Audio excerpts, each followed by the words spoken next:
La somme théologique de saint Thomas d'Aquin, première partie, question 14, article 2. Dieu se connaît-il lui-même? Saint Paul dit dans la première épître aux Corinthiens, chapitre 2, verset 11, « Ce qui est en Dieu, nul ne le connaît que l'Esprit de Dieu. » Sommaire. Dieu étant acte pur et souverainement matériel, il se connaît lui-même. Corps de l'article. Il faut dire ceci. Dans les actes extérieurs, l'objet ou le terme est hors de l'agent. Mais dans les actes intérieurs, il est au fond de la cause et c'est par là qu'il détermine l'opération, qu'il la réduit à l'acte. Le philosophe dit « le sensible est le sens quant à l'acte et l'intelligible est l'intelligence sous le même rapport. » Pourquoi sentons-nous? Pourquoi comprenons-nous? Parce que le sens et l'intelligence sont informés en nous par les images du sensible et de l'intelligible. Et l'intelligible et le sensible se distinguent de l'intelligence et du sens par ceux-là seulement qui sont en puissance. Puis donc que Dieu n'a rien de potentiel et qu'il est un acte pur, il faut d'une part que l'intelligence et l'intelligible ne soient en lui qu'une seule et même chose sous tous les rapports, de manière qu'il ne manque jamais d'image intelligible, comme en manque notre esprit, lorsque nous ne connaissons qu'en puissance.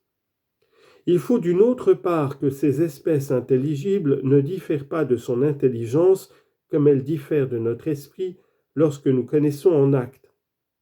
Ainsi l'intelligence et les idées sont une seule et même chose en Dieu, et voilà comment il se connaît lui-même par lui-même. Première objection. Il est dit au livre des causes, tout être qui se connaît retourne à son essence après en être sorti. Or Dieu ne sort pas de son essence puisqu'il n'éprouve aucun mouvement. Donc il ne peut retourner à son essence, donc il ne se connaît pas lui-même. Réponse. L'expression du livre des causes, revenir à son essence, signifie tout simplement subsister en soi-même. En tant que la forme perfectionne la matière, elle se répand en quelque sorte sur cette entité. Puis elle retourne à sa propre essence en tant qu'elle trouve dans son sein l'être qu'elle lui donne. Les facultés cognitives qui ne sont pas subsistantes, mais l'acte de quelque organe, ne se connaissent pas, comme on le voit pour chacun de nos sens. Mais les facultés subsistantes ont la connaissance d'elles-mêmes. De là les paroles citées dans l'argument, tout être qui se connaît retourne à son essence. Or Dieu est par excellence l'être qui subsiste en lui-même. On peut donc dire de lui dans le sens d'Aristote qu'il retourne à son essence, c'est-à-dire qu'il se connaît. Deuxième objection. Selon le philosophe, connaître, c'est être passif et mu. De plus, la science implique assimilation à l'objet et la chose sue devient une perfection de celui qui sait. Or rien n'est passif ni mu ni perfectionné par sa propre action, et nul être ne s'assimile à soi-même, ainsi que le remarque saint Hilaire dans son traité sur la Trinité. Donc Dieu ne se connaît pas lui-même. Réponse.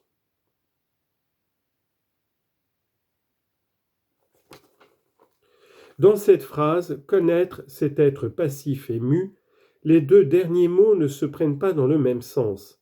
En effet, connaître n'implique pas ce mouvement qui forme l'acte d'un être imparfait et qui va d'une chose à une autre, mais il indique une action qui appartient à un être parfait et qui reste dans le sujet. Ensuite, l'intelligence qui peut être en puissance est perfectionnée et informée par l'intelligible parce qu'elle en diffère en raison de sa potentialité. Elle est informée par l'espèce qui est l'image de l'objet, puis elle est perfectionnée par cette même espèce, comme la puissance l'est par l'acte. Mais l'intelligence divine qui ne peut être en puissance n'est ni perfectionnée ni informée par l'intelligible, elle est à elle-même sa perfection et sa connaissance. Troisième objection. Nous sommes semblables à Dieu surtout par l'intelligence, car c'est l'âme qui a été faite à son image, selon la remarque de saint Augustin. Or notre intelligence ne se connaît, comme l'enseigne Aristote, que par la connaissance des autres choses. Donc Dieu ne se connaît pas lui-même, si ce n'est peut-être par la connaissance des autres êtres. Réponse. Comme la matière première est une pure puissance, elle ne possède l'être qu'autant qu'elle est portée à l'acte par la forme.